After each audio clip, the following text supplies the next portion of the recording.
Assalamu alaikum, Elena here, the Muslim travel girl.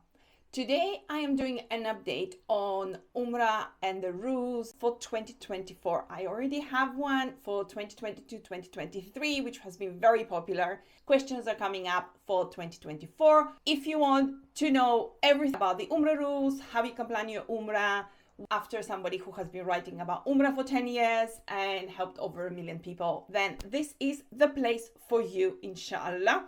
I'm going to break this down. It's going to be a long video, so check the chapters below of what you're looking exactly for.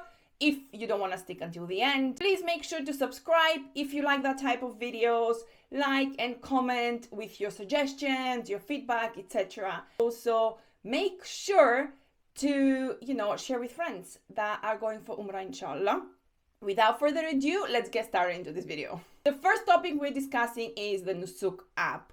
This app is such a controversy because yes, it is needed and no, it is not needed. It used to be the Tawakkalna app for COVID, but at the moment it is used to kind of track your movements around Mecca and Medina while you are there. You can book your Umrah slot through that for Mecca. Now, from experience, I did Hajj this year. I did twice Umrah, alhamdulillah. As a background story, we actually live part-time. I actually live part-time in Saudi. My husband works there. For Mecca, at the moment, you don't really need the app because it's so busy. They can't simply check everyone's app before getting into the haram. So I like using the Nusuk app just to see how busy it is. From people booking, but that doesn't really mean that everybody has booked, just so you know. But it gives me an indication that, for example, you don't really need it, but it is there if you want to book your slot and feel more comfortable about it. However, going to Medina, in order for you to get access to Rawdah, you do need the Nusuk application. You do need to book yourself an appointment to be able to go there. And I really like the fact that they have done it this way, because Rawdah, like, my experience has been horrendous. My in-laws experience this year was really bad as well because it gets so crowded and people will just push. So the fact that they have timings and you can just go and take a little bit more time and it's less busy and crowded, for me it's a very positive thing. The negative of that is actually the fact that now it's harder to find slots for Rawdah. So if you are planning to go for Umrah this year, then please make sure to check the app every single day, a few times a day, because slots open about 4 weeks in advance. And you can be going in a few days and not be able to get a slot. And this has actually happened to me because I didn't manage to get a slot once I went to Medina, and unfortunately I just couldn't do Rawdah at that time. If you don't find yourself a Nusuk permit for Rawdah because it is so crowded and so busy, then your best other option is Gate 32. The timings keep changing, but last time it was after Isha for women, and then men have more slots. You can't really go into the Rawdah, but you get close enough. And that's the best you can do if you cannot find yourself a permit. If you do want to find yourself a permit, and inshallah you are lucky, and I pray that you do, keep checking the app several times a day. They open slots up continuously because sometimes people cancel as well, so you can book it yourself, inshallah. And you do have to have the actual permit with the flashing light, because people used to take screenshots and they used to go, and obviously the guards call up on that. So now they want to see the flashing light, so you cannot literally take a screenshot of permit. With regards to children, young children actually don't need their own permit or their Nusuk app. They can go with you. The same applies if you want to take your child to the masjid. Children don't need permit, but you cannot take buggies in at the moment. This is what the feedback I have received from readers and viewers. You can stay in the courtyard with your buggy and young children, but if you have a child who's 6, 7, 8 and they can walk, they can go in without a problem. Moving on to Zamzam, which has been very controversial because of course people want to take Zamzam water with them after their Umrah. However, unfortunately, for many years, this was not allowed, either by airports or airlines. They each blamed each other. But at the moment, you are allowed to take Zamzam with you on a direct flight with Saudi without a problem. You literally go outside the terminal. They have a booth where you can show your passport. Some people show their passport, some people don't show their passport. It really depends who you end up interacting with, but you can get one box of Zamzam per person that is traveling with you. And you can take that to the airline, they will scan it, you can take it across. This is for direct flights. This is also for flights that have a connection, like if you're traveling with Qatar Airways or Emirates, for example. If everything is on one ticket, then that shouldn't be a problem. You just show your ticket at the counter, etc. With budget airlines, and I know they're so popular, and I'm going to touch on them further down below, the problem with that is the fact that these airlines are point to point. You can, for example, have a flight with Wizz Air to Milan and from Milan to London, but you might be allowed to take it from Jeddah to Milan or from Medina to Milan, whatever, but you might not be able to take it from Milan to London. So it really depends on the airport security. I have had this issue previous years where, because I booked point to point, they asked me that they couldn't take this whole thing of water. If you have a different experience, please do let me know, but I would be cautious with doing that. Again, my tip for this will be to just put 500 ml, 500 ml in your bag. I normally do that if I travel point to point and you have a checked luggage, because that's easier, and obviously it's part of your luggage. They're not as strict with that, but don't overdo it. Like, I wouldn't do more than like 500 ml, 1 or 2 bottles per person. That's it. This is my experience. Don't quote me on that, but personally, I know people who do that, and it's just much easier than trying to, lose your Zamzam, because at the end of the day, even if you take the Zamzam, they're gonna actually dispose of it. So it's kind of like wasted Zamzam. If you have better experience, let me know. Some people are lucky with everything in Saudi and everything on Umrah. You might have a different experience, or you've had the totally positive experience. It really, really depends on the guards you meet, the people there, with who you interact, what their mood is on the day. So really, there are no specific hard rules that they follow in many cases. So just keep this in mind, inshallah, when you go for Umrah. Next topic we are covering is the types of visas for 2024. At the moment, we have 3 types of visas that you can issue yourself. On muslimtravelgo.com, which is my website, I have hundreds of articles with each specific visa, what they do and how you can issue it, with step-by-step guides. I will leave links in the description below. But you have the Umrah visa, which is one of the hardest visas that you can actually issue yourself. At this moment in time, you will actually have to go through an agent for this visa. You also have the tourist visa, which allows many countries around the world to actually visit for much cheaper and much easier. Tourist visa allows you like 3 months into the country. You have a year of multi-entry and exit. So you can actually do several Umrahs throughout the year. It costs approximately $140, and it can be issued online or via the website of Visit Saudi.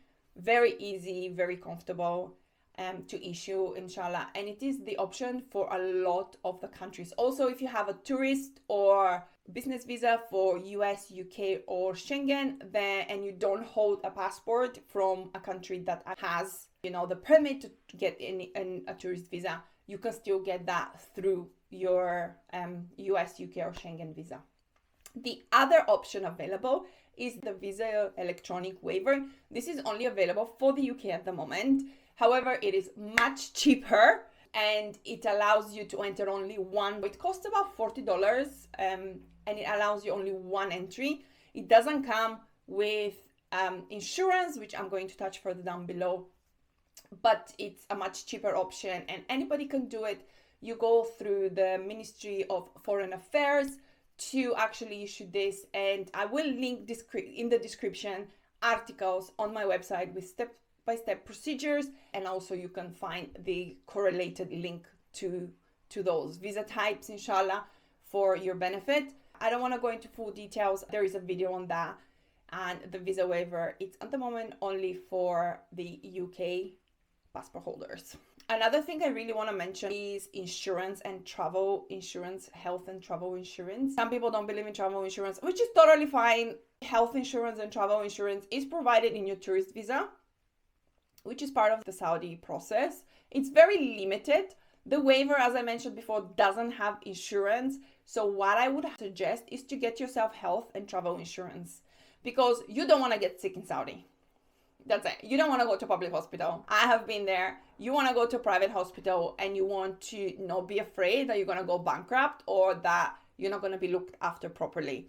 Especially in Mecca and Medina, they have healthcare system, but it can be slow. So your best option is to have peace of mind, especially if you're traveling with kids and elderly, health insurance from a provider. I do get asked a lot, what providers do I suggest? Personally, I use my health insurance through my credit card provider, but you can use anyone. I have used AXA before, and there's so many health insurance and travel insurances out there. Just pick a reputable company. Make sure you read through the package options that you want to cover yourself with. If you have pre-existing conditions, I would highly recommend you actually get yourself health insurance.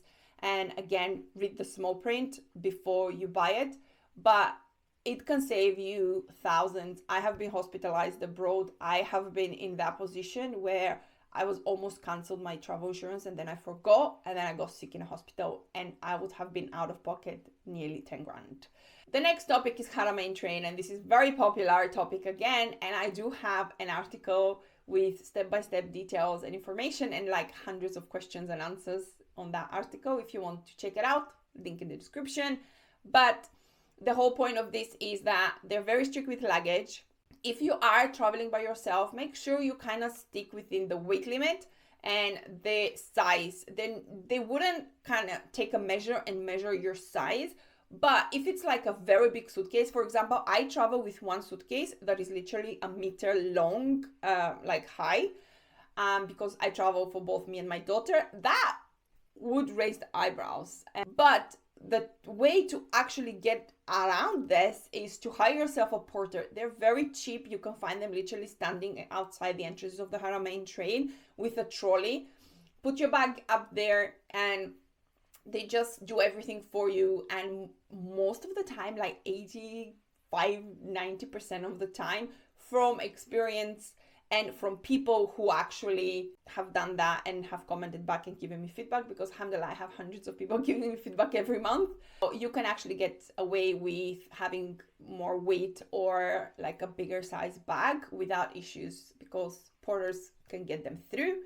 But be mindful of the fact that actually when you go through, you actually go through security. So if you have like large bottles and things like that, they will be taking away from you. My husband's perfume was taken away from him because it was over the 100 ml. So keep that in mind. You can take your hand like a bag with you onto the main cabin without an issue, but you obviously can't take like too many backpacks and things like that with you, especially if you're like one person. So basically, my recent way of travels probably wouldn't go through the Haramain.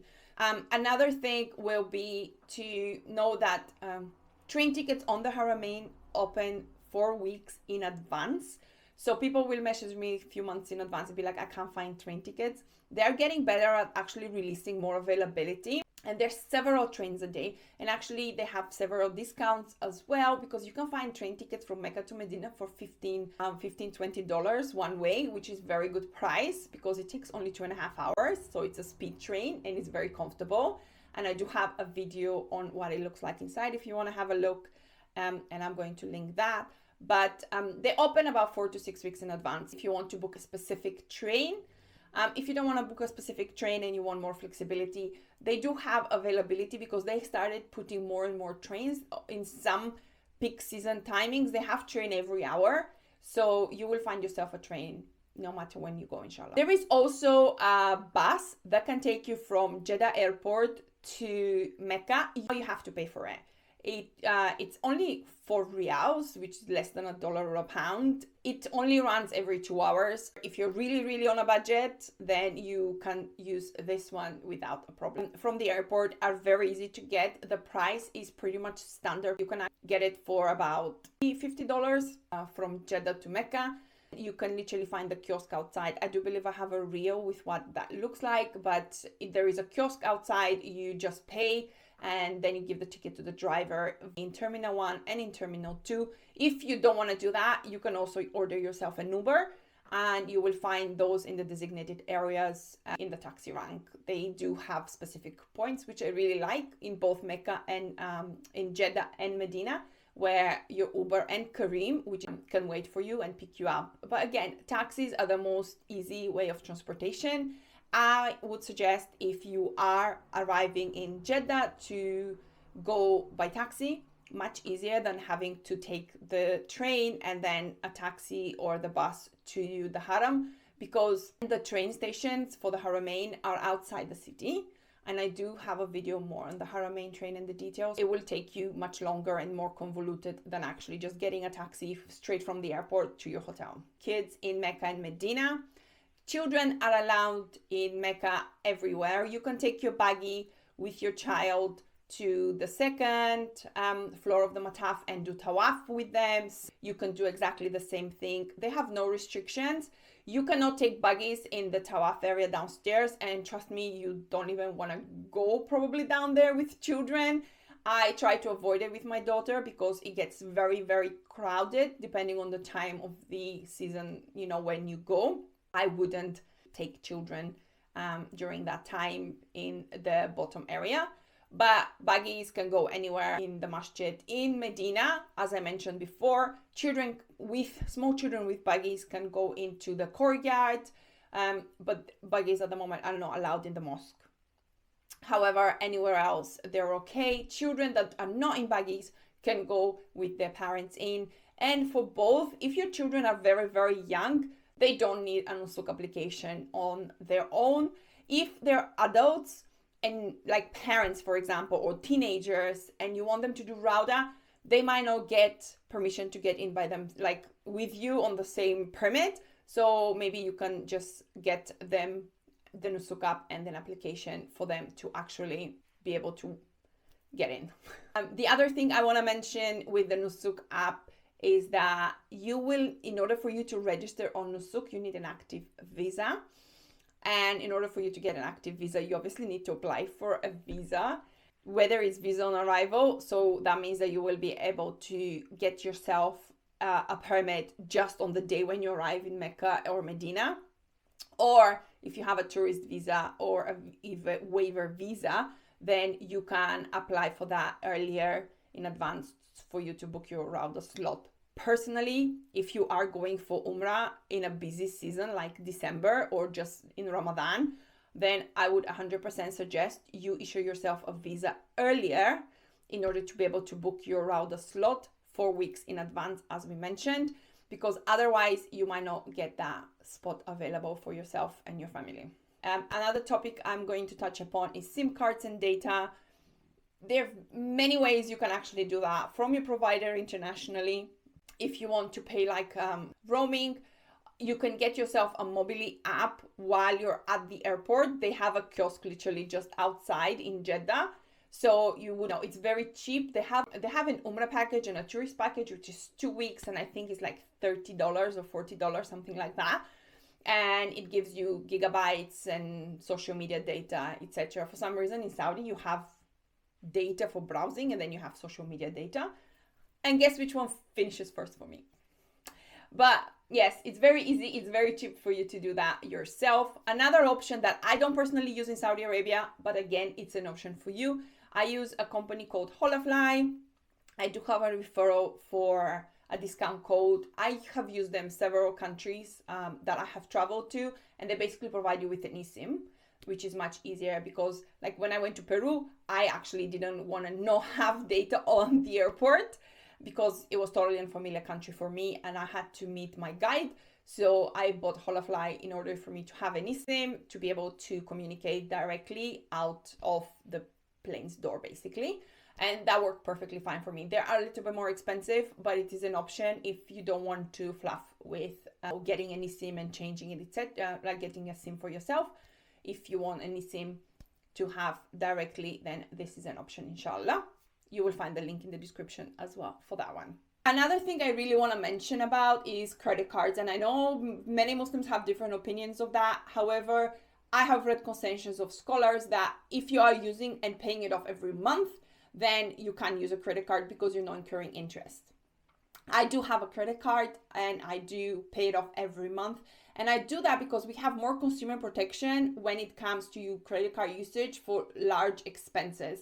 And it's important because especially if you're booking a low budget airline and something happens, or the airline goes bust, or you miss your flight and you don't have credit card or insurance, then you will be out of pocket. So consider booking everything with a credit card. If you have a rewards credit card, and I do have articles on like loyalty programs and rewards, etc., then it might be an option for you to consider. But what I'm saying is I get so many messages of people that have missed flights, that cannot go, and they don't have insurance and they don't have a credit card that they can actually try and salvage some of the money, and they have lost hundreds and thousands of pounds and dollars. And I just feel sad. So please do your due diligence, read if it's something that you want to do for credit card for that extra protection. The most important part is Hajj dates, and can you go for Umrah during Hajj time? Very popular topic. I do have a video on this on the channel. A lady messaged me this week that she actually booked Umrah within the Hajj dates, and she had to cancel it and lose about $600. Saudi doesn't really give you an advance notice or a guide. They will literally just say we're closed or we are open. 4 to 6 weeks is a good amount of time before Hajj to stop booking. Suppose approximately 14th of June, 4 weeks to 6 weeks prior, and then about 4 weeks after those dates, from mid-May to about mid-July. I always prefer to be on the side of caution. Thousands of people from around the world, and Saudi doesn't give you a specific date. I am giving you a guideline of when I would be personally comfortable booking myself my own Umrah. From last year, Saudi allowed Muslims on a tourist visa to actually go for 4 weeks. 3 or 4 weeks was the cutoff date for those on tourist visa who could do Umrah before Hajj starts. Hajj pilgrimage starts going into to Saudi about 3 weeks before Hajj. This is only for Mecca. For Medina, they don't have any restrictions. But for Mecca, because a lot of people stay longer, those are the restrictions for Mecca. Those are my approximate dates for Hajj 2024. They will open, and last year they opened much faster. They're allowing so many different visas and so many people are going. They're shortening the time. And I did Hajj this year, and it takes to actually go through this whole process. So I totally understand why they don't want Umrah pilgrims. You cannot do Hajj with an Umrah visa, the tourist visa, or with a visa waiver. Umrah visa holders have different rules. Read about those rules in the link of the description below. For those on Umrah visa, your cutoff date is Ramadan. For those on tourist and waiver visa, your cutoff date is about 4 to 6 weeks in advance. I am saying 6 weeks to be on the safe side because I don't want you to lose money. We don't know what Saudi is going to do this year. 5 weeks maximum will be my cutoff date. I don't want to give the false advice, and I'm very cautious of that because there is money involved and du'as involved and everything. So I want to be on the safe side. 5, 6 weeks maximum, inshallah. Another thing I want to touch on is the meningitis vaccine and whether we need a meningitis vaccine on tourist visa and on the visa waiver. You do not need meningitis vaccine on tourist visa or visa waiver. On Umrah visa, it is still a requirement, but I have never been checked. Ask your agent when you are getting your Umrah visa what the requirement is at this moment in time. However, meningitis vaccine is not required for any other type of visa as it stands at the moment, and it hasn't been a requirement for many years. Neither is the COVID vaccination anymore. It has been dropped several years ago, so you don't have to worry about that one either. This concludes my Umrah 2024 video update. If anything changes, I will be making another video. Please do like and subscribe on this video because I make them for you guys and I know you find them beneficial, and I know sometimes it's easier to actually listen to this rather than read something. Please do visit muslimtravelgirl.com. It will be the #1 option for the fastest update, and if you want, you can sign up for my newsletter. Until next time, Assalamu alaikum and happy travel.